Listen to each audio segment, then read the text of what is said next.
Տիկին Հակոբյան, ինչպես կմեկնաբանեք ընտրության արդյունքները եւ արդյոք ըստ ձեզ ընդդիմությունը պետք է վերցնի մանդատները եւ մտնի խորհրդարան կամ պետք է մանդատները վեր դնեն։ Ես կարծում եմ, որ այսպես իրատես մարդկանց համար ընտրության արդյունքները կանխավ կամ ավելի շուտ կանխատեսելի էին, այն առումով, որ ես առանձնապես այդպես մեծ հույսեր չունեի, որ այս իշխանությունները թույլ են տալու ժողովրդավար, արդար ընտրություններ, որտեղ իրականում քաղաքացու ձայնը տեղ կհասնի։ Դեռևս խոսել ենք մինչ ընտրությունները քարոզարշավի ընթացքում, փաստելով, որ իշխանությունները արդեն իսկ կեղծում են ընտրությունները, որովհետև Հայաստանում բանտերը լցված են քաղբանտարկյալներով, շարունակում են բռնաճնշումներ, առանց հիմնավորման մարդկանց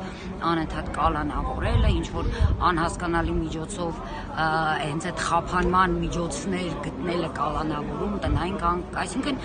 ամեն կերպ փորձում էին այդպես վախի մթնոլորտ ստեղծել այդ առումով եւ ըստ էության դա հենց ընտրությունների կեղծում էր, ինչու՞ չէ նաեւ ընտրակաշառքի ձևով ապահովագրության ներդրումը բժշկական թոշակների հետ չգիտեմ չերևացող բարձրացումը, մանկապարտեզների դասիրակների, դահակների աշխատավարձի բարձրացում, կարծես թե հենց այդ ժամանակ էր հասունացել։ Այսինքն այս ամենը հենց փաստում էր այն մասին, որ ընտրությունների համար, ընտրությունների ժամանակ այս մարդիկ ուղղակի կարմիր գծեր չեն ունենալու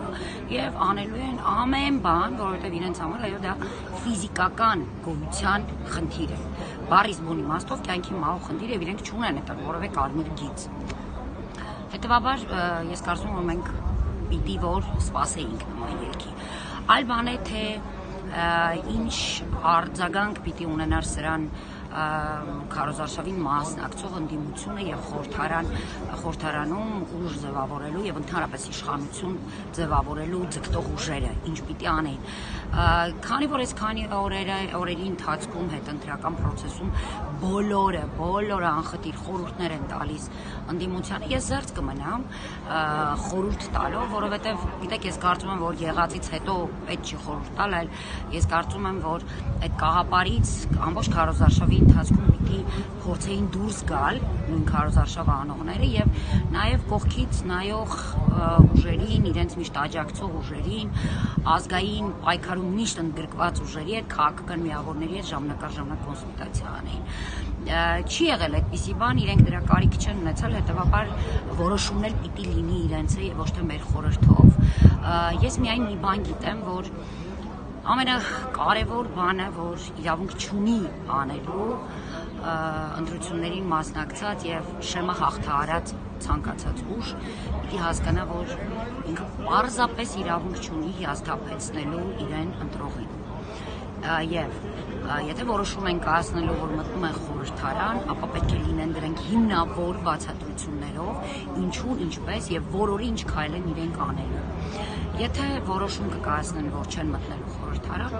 նույն կերպ պիտի բացատրություն տրվի, ինչպես, ինչու եւ յուրաքանչյուրով ինչ քայլ են իրենք անելու։ Եվ ժողովուրդը, որը այո, այս երկու օրերի արձագանքներից մենք համոզվում ենք, որ մեծ մասը ուղղակի հայտարարում է, որ քվեն իրականում տվել է իշխանափոխության համար։ Առանձնապես վերցրած ինձ եւ նաեւ շատերին մենք շատ լավ հասկացել ենք, որ այս ներկայիս իշխանությունները խնդիր են, որովհետեւ մենք կարողանանք մեր նպատակներին հասնել եւ այս ընտրությունները պիտի հնարավորություն ստեղծեն այս խնդիրը լուծելուն, հեռացնելուն այս խնդիրը, որովհետեւ մենք կարողանանք մեր նպատակներին հասնել։ Եվ հետեւաբար մենք պիտի գիտակցեն, որ շատերը այո իրենց ձայնը տվել են ընդդիմությանը ընտրարշավին մասնակցող, որպեսզի իշխանափոխություն տեղի ունենա եւ սրանից էլ պիտի հետևեն իրենց մնացած բոլոր որոշումները։